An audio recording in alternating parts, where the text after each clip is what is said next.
Magluluto tayo ng menudo ngayon. Bago natin yon lutuin ay hiwain natin ng cubes o maliliit ang karne. Karning chicken, ang paborito ng bayan. Ito ay naka-frozen, kaya dahan-dahan nating hiwain ito ng maliliit na hiwa.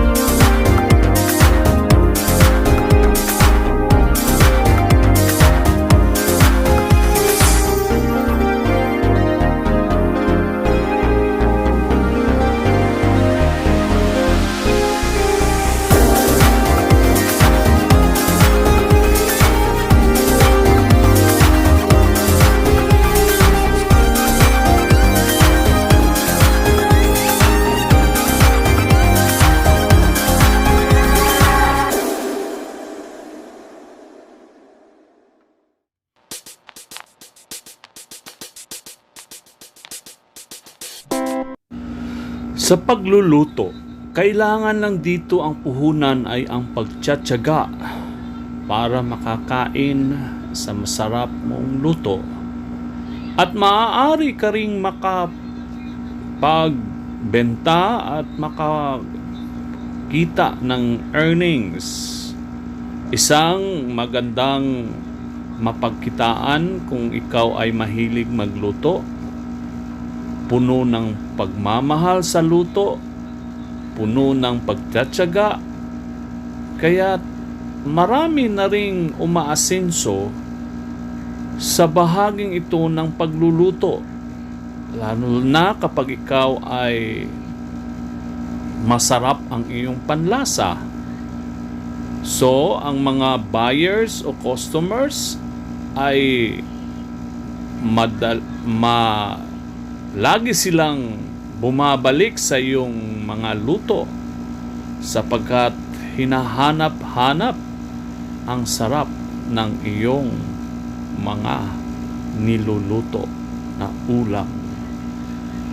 Kaya't i-discover na natin kung ikaw ay mayroong kakayahan sa pagluto. Go on!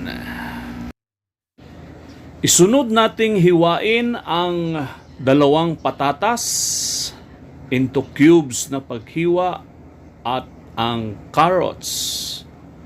Ang paghiwa din ito o pag-slice ay cubes din na katulad din sa paghiwa sa karne na iyong ginawa.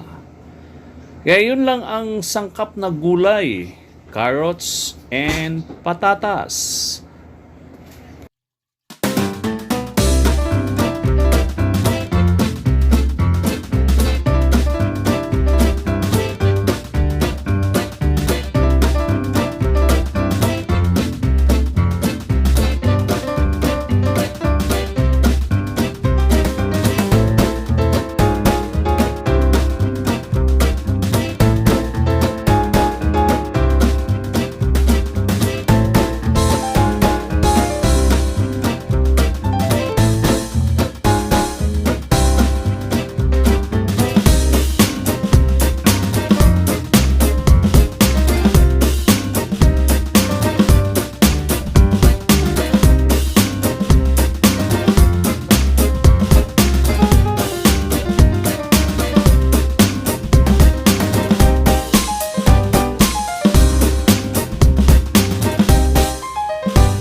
Itong balat ng carrots ay mano-mano lang. Pero kung ikaw ay nahihirapan sa pagbalat nito, maaari ka ring gumamit ng isang instrument na shredder. Mabibili lamang yan sa supermarket. Meron niyang nagbebenta niyan. Pero para sa akin, mas feel ko ang mano-mano lang. Ayan. Pero kunting ingat, baka nga madulas din, baka ang iyong kamay ang siyang mabalatan. Kawawa naman si kamay. Kaya focus at mag-enjoy lang sa iyong ginagawa. Nang sa ganon ay hindi ka mahihirapan o hindi mo ma-feel yung pagkabagot o tinatawag nilang boredsome. Kaya ang isipin lang natin ay ginagawa natin ito para sa pagkain ng ating katawan at sa mga kids.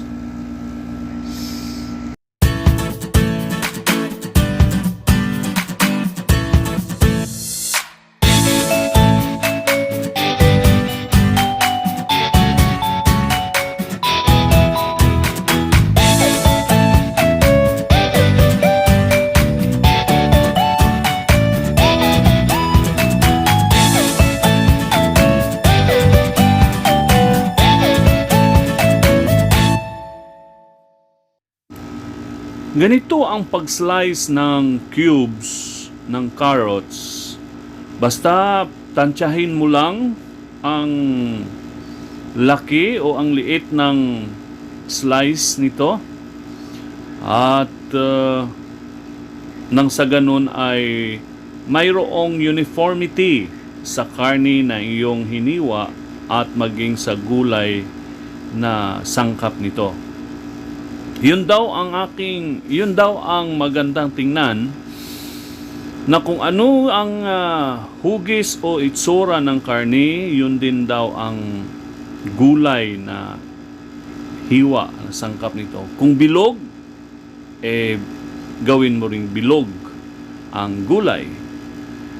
Kung pahaba naman ang karne, gawin mo ring pahaba ang gulay.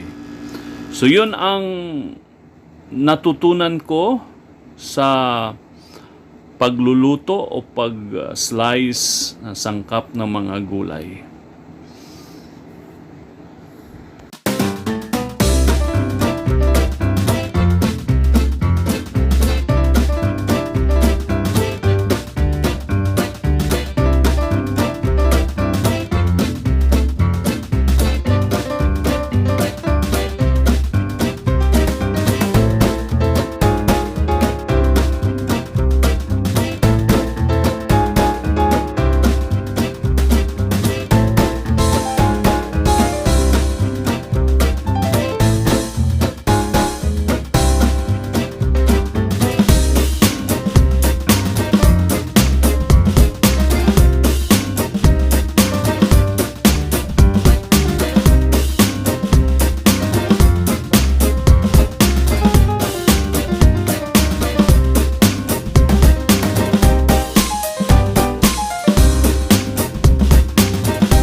Ang isunod nating balatan ay ang patatas at yun din ang ating gagawin na pag-slice. Tiyakin lang na ito ay naka-cubes o kasing laki ng carrots o ng iyong karne. Para naman daw magandang tingnan, lalo na kapag ito'y iyong ibebenta sa mga customers. Ayan, kukunin mo yung mga sira na party ng carrot, ng patatas para hindi masama sa iyong pagluluto. Ayan, kunting tiyaga lang dito. Kunting ingat din para hindi madamay ang iyong kamay sa matalas na kutsilyo o butcher na ginagamit natin.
Okay, alam mo na guys kung paano ang pag-slice pagdating sa minodo na ulam.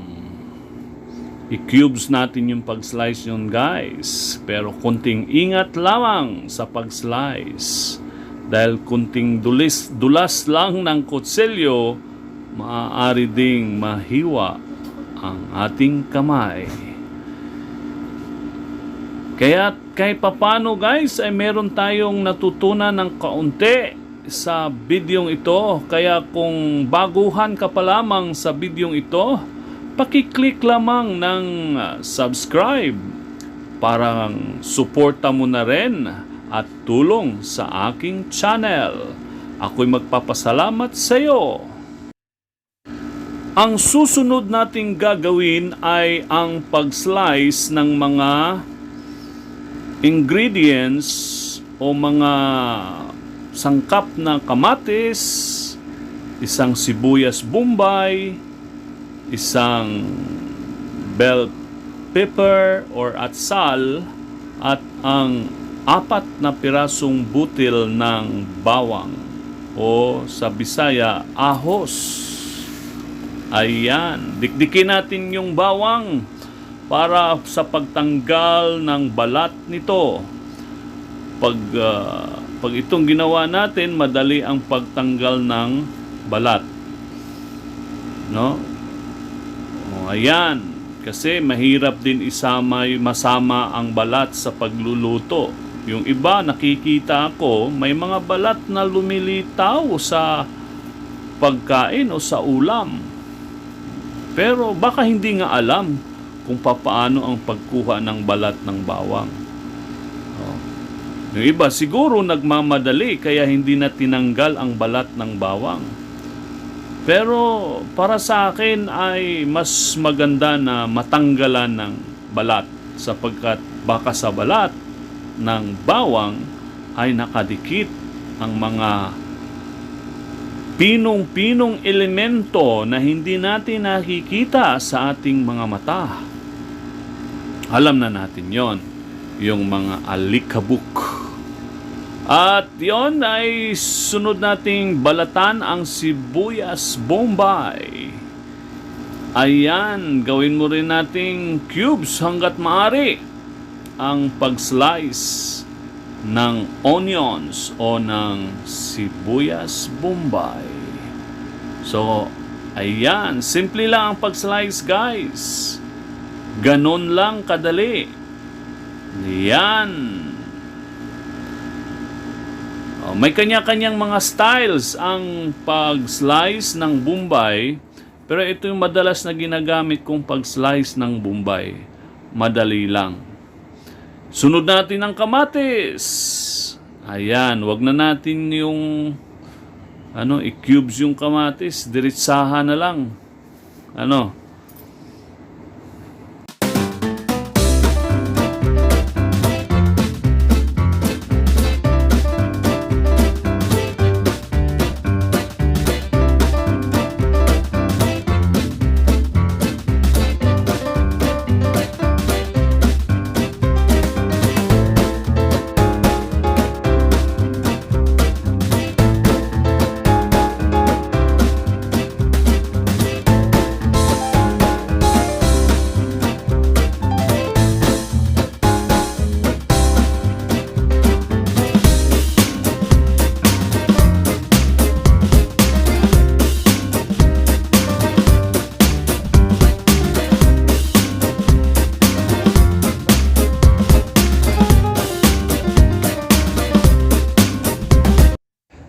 Ngayon, ang gagawin natin, painitin ang mantika. Pag nainit na, ihulog ang mga ingredients.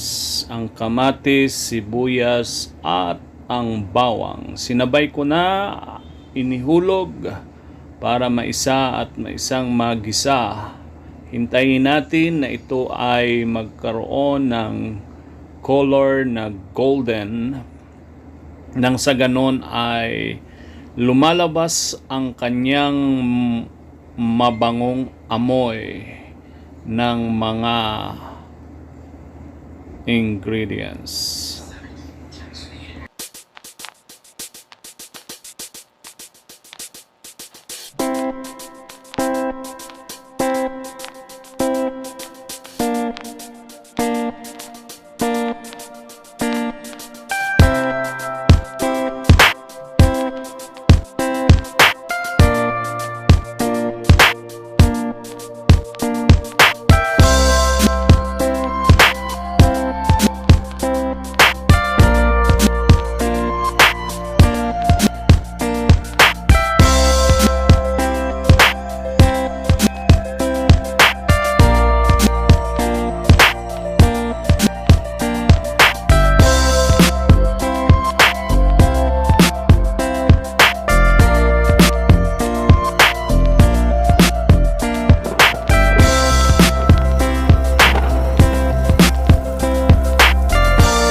Takpan muna ang karne upang ito ay lalambot at upang mag-absorb ang mga lamas sa karne nang sa ganun ay matatanggal ang mga langsa ng karne at papalitan ito ng bango ng mga ingredients na iyong inihalo. Tiyakin lamang na mag-absorb lahat ito at tikman mo yung alat niya kung okay na ba. At siguraduhin din na ang tubig ay mawala at ito'y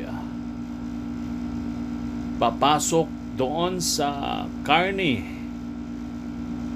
Kahit anong karne, ito man ay baboy o karne ng manok o ng karne ng baka, ay ipa-absorb mo ang lahat ng mga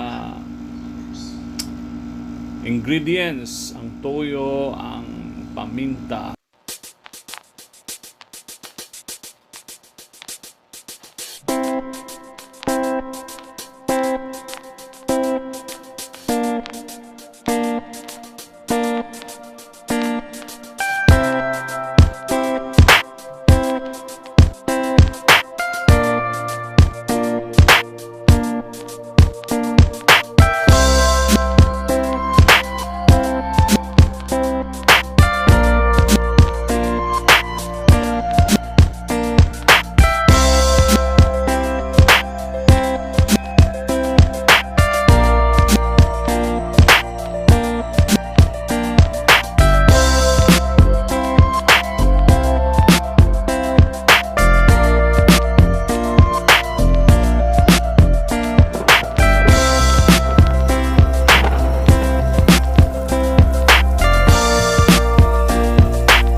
Ayan, medyo lumambot na ang gulay, ang carrots at ang patatas, pati na ang karne. Sigurado na luto na, malambot na ang karne. At ayan, ready na to ito para tikman ang final na taste ng iyong niluto. Ayan, tikman na natin ang alat niya, ang lasa, kung tama ba. At ito ay mabango na, pati ang karne. Pag matabang, dagdagan ng kunting asin para sa final test. Huwag kalimutang haluin uli para sa iyong finale.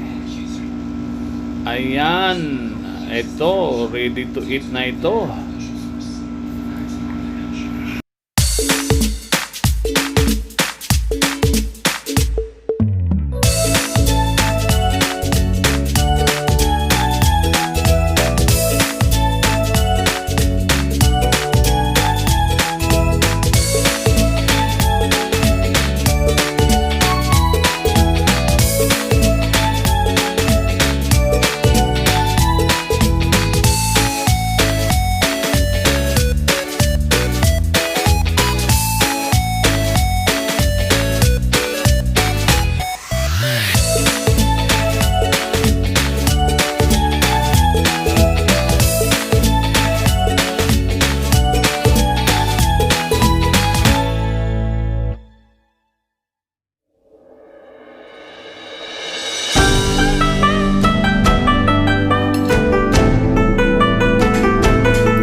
Okay. Okay ang lasa. Okay ang alat. Okay ang amoy, ang bango. Ulam na minudo. The best.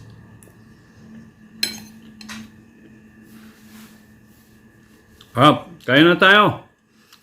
Simpleng luto, bahay. Lutong bahay, simple.